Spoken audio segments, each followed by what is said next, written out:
Good Yontif.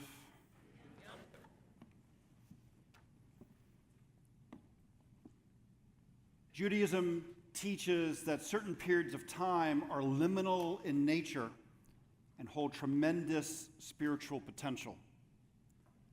Our rabbis name these moments as Bein HaShamashot, which translates as between the suns, or that tender space between sundown and sunrise.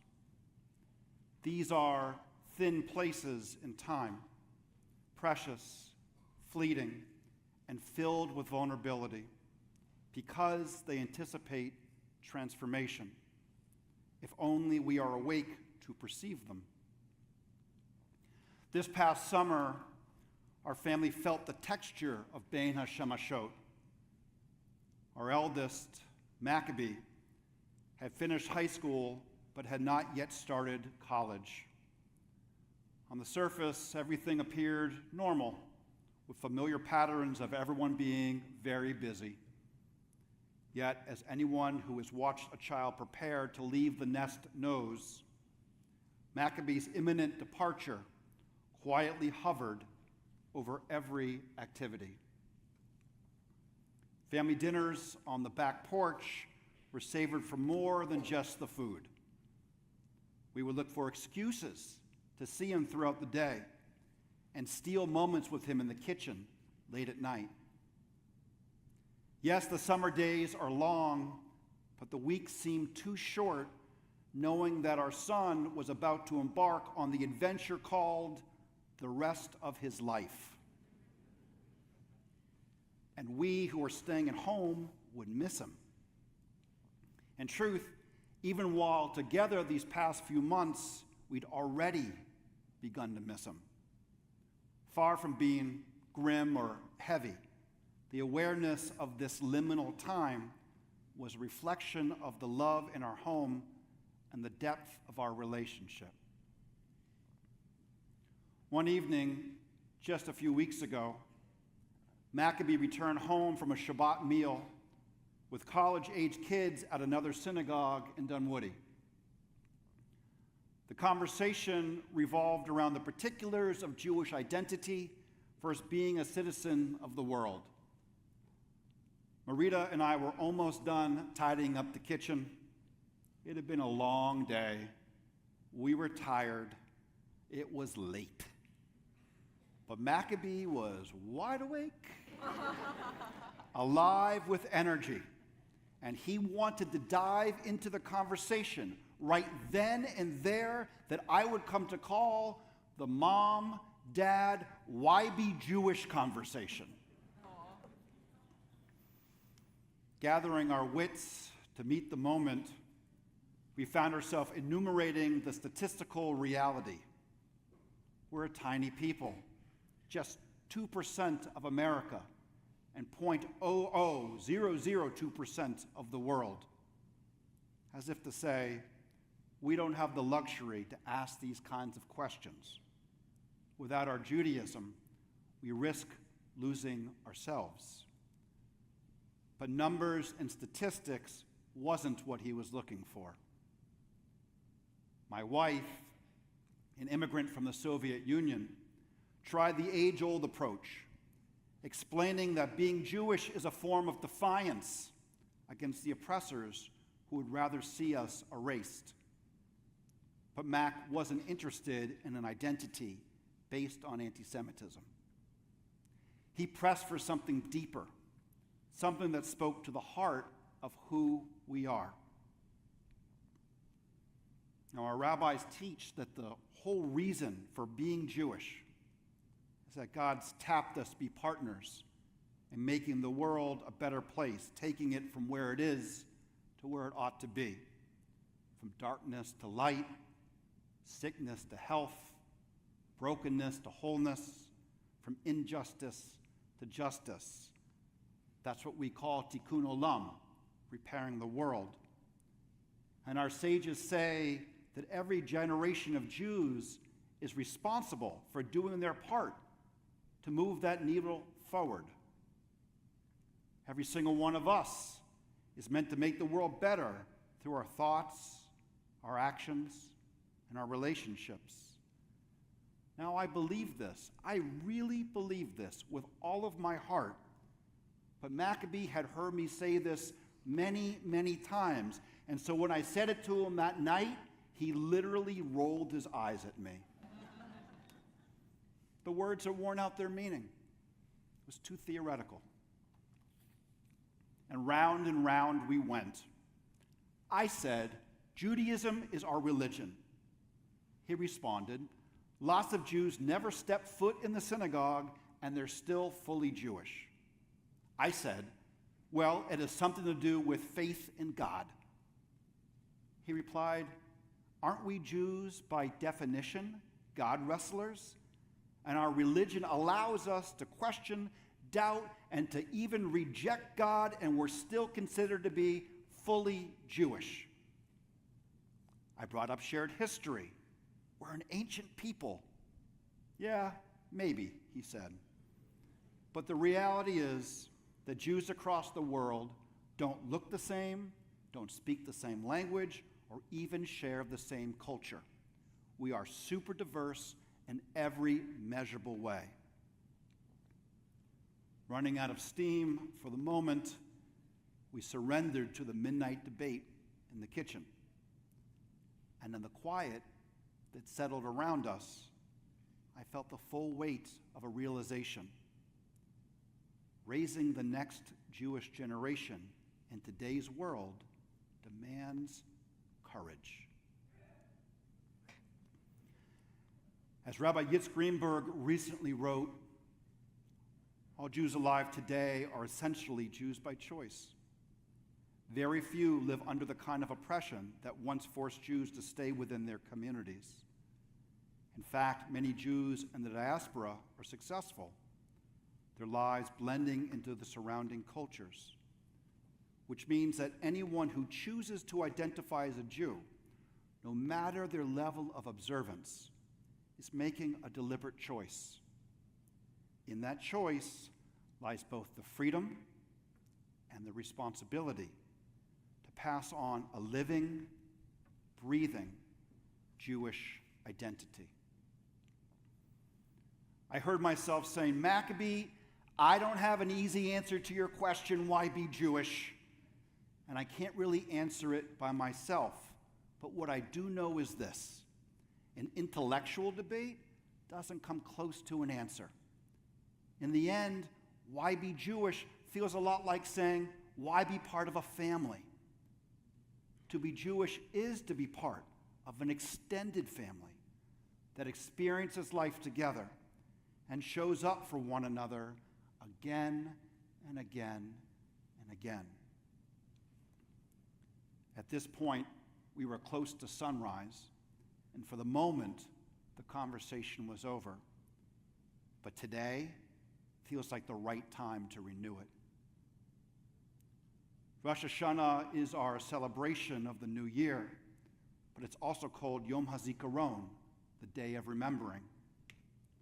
At its essence, it means that God remembers us, the Jewish people. But it can also mean something just as powerful, the day when we, the Jewish people, remember who we are. The liminal threshold of Rosh Hashanah, this sacred Bein HaShemashot, between the year that was and the year to come, gives us the chance to pause, to look back, and choose how we want to step forward. It's our chance to reclaim the best version of ourselves. The times when we were brave and the times when we were kind. When we made an effort to extend our hand and open enough to accept another's. When we allowed ourselves to feel wonder and love and connection. When showing up for one another made us, at least in that moment, what Judaism calls kadosh, sacred. Take a moment. I invite you to take a moment and notice the familiar surroundings of this sanctuary, your home away from home. Feel the connection. Feel the energy of this place, the presence of your family and of our community. Allow your mind to drift toward the memory of Jewish milestones that have shaped your life, and allow them to emerge clearly in your mind's eye. Remember how we came together to name a new baby? The excitement and gratitude for a new life, that most wonderful bridge from your family into future generations. As a community, we prayed, Baruch Atah Adonai, who has brought us this child, each soul a world of possibility. May their parents and grandparents rejoice in who they are and the time that they have together. May their lives be wonderful and their many days be blessed. How about that wedding? That amazing wedding, where as a community we celebrated with the bride and groom, the details, the beauty, the family, the guests, everyone coming together from near and far to raise up two people who declared to the world that they are in love. Dodi li, ve'ani lo, ve'ani la. I am my beloved's, and my beloved is mine. Under the chuppah, surrounded by tradition, we delight as they share their vows, drink from the Kiddush cup, and exchange rings. Each gesture is a symbol of their desire to create a new home, to be a family, to intertwine their souls. Kadosh, Kadosh, Kadosh, holy, holy, holy. Celebrating with the bride and groom is a joy that our rabbis call Elu Divarim, one of those things that make life worth living. And in those moments, as we witness and rejoice, we become a reflection of God. Baruch Atah Adonai, who allows souls to find one another and enables us to celebrate weddings with the deepest of joys and profound thanks. As I look out into the congregation, I see you, each of you who are here with us today.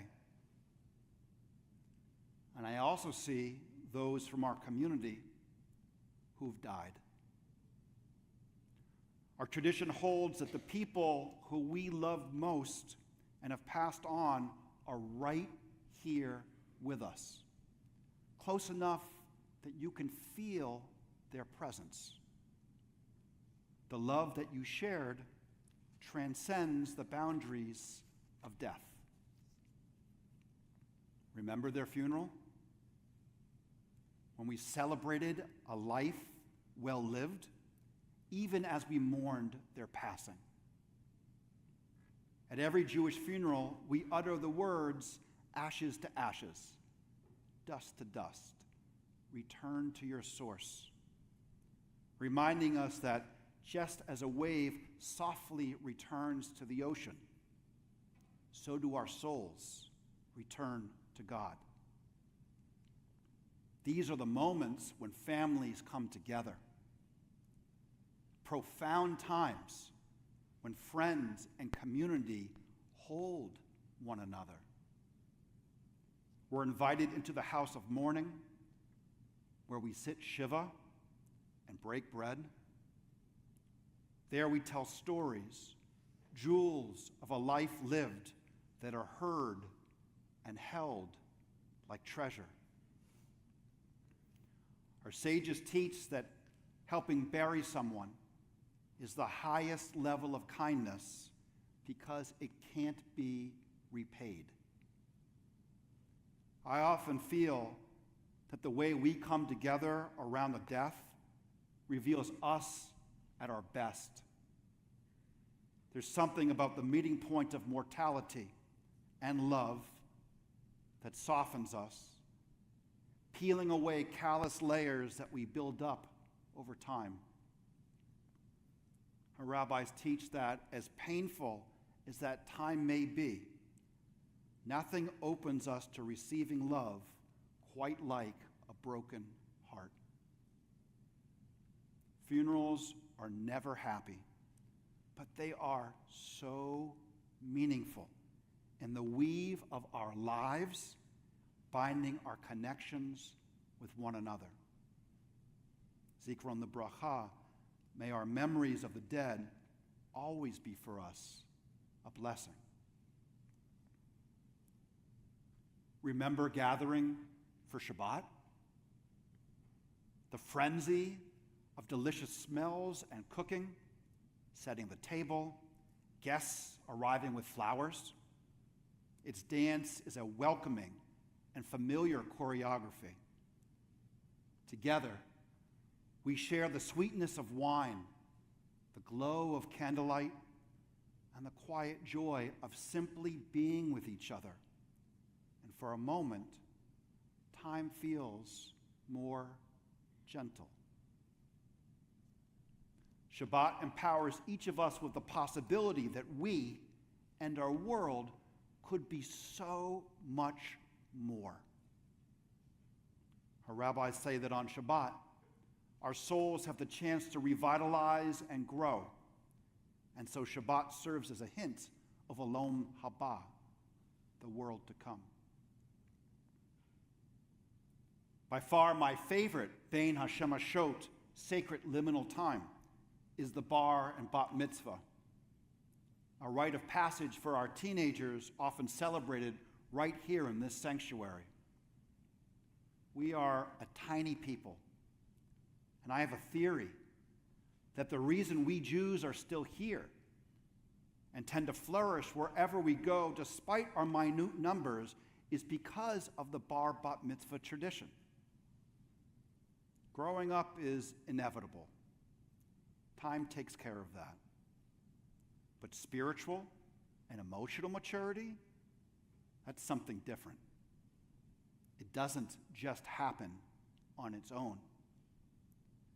For the Jewish people, raising the next generation, especially at this time when it can feel like a burden, takes real effort.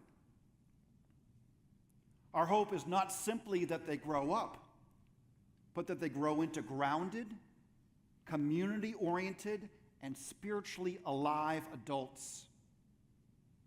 That requires mentorship.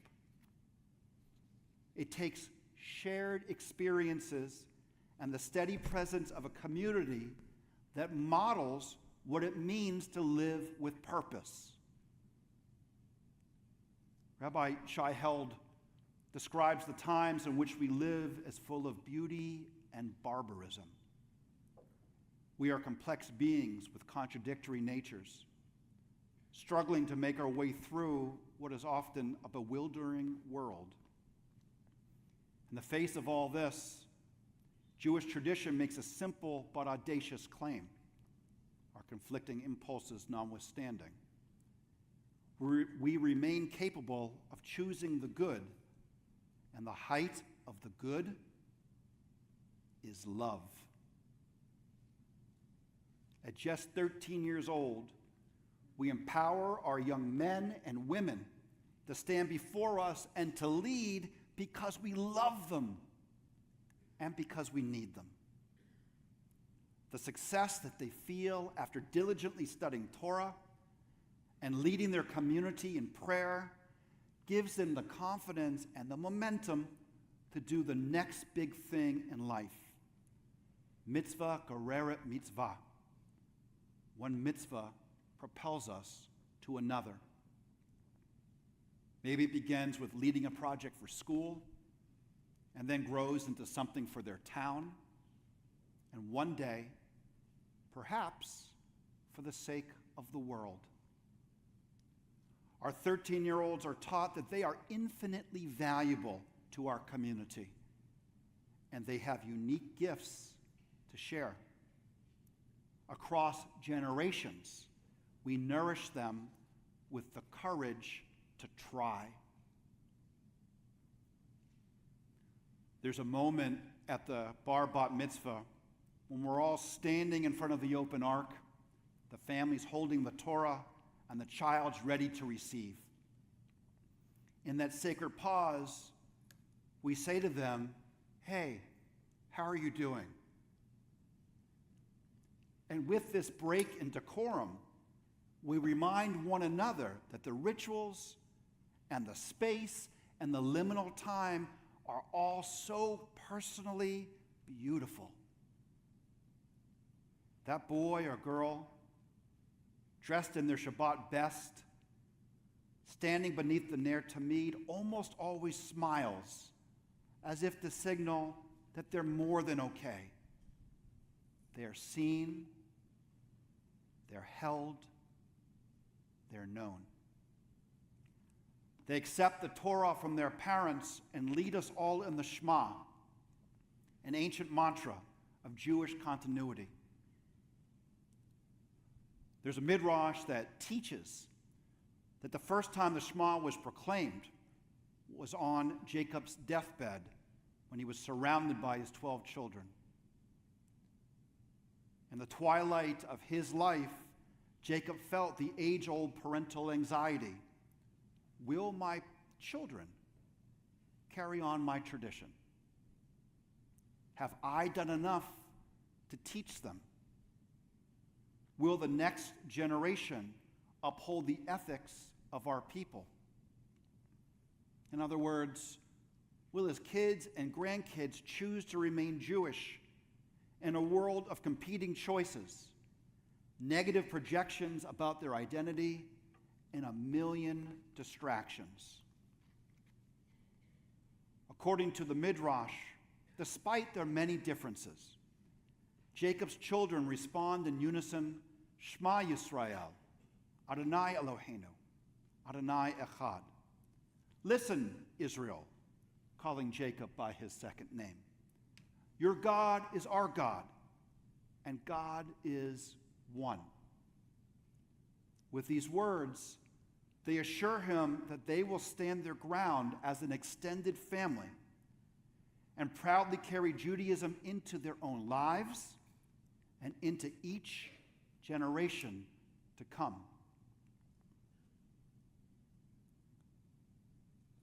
Today on Rosh HaShanah, we're called to remember who we are, and we aspire to be the best version of ourselves. With every Bein HaShemashot that Judaism offers us, we actively shape the memories that define us as individuals within a family and as families within a people. So in response to our children's persistent question, Mom, Dad, why be Jewish? I turn to you, this extended, multifaceted family, with gratitude. And I invite you to turn to one another for offering a living, breathing Jewish answer together.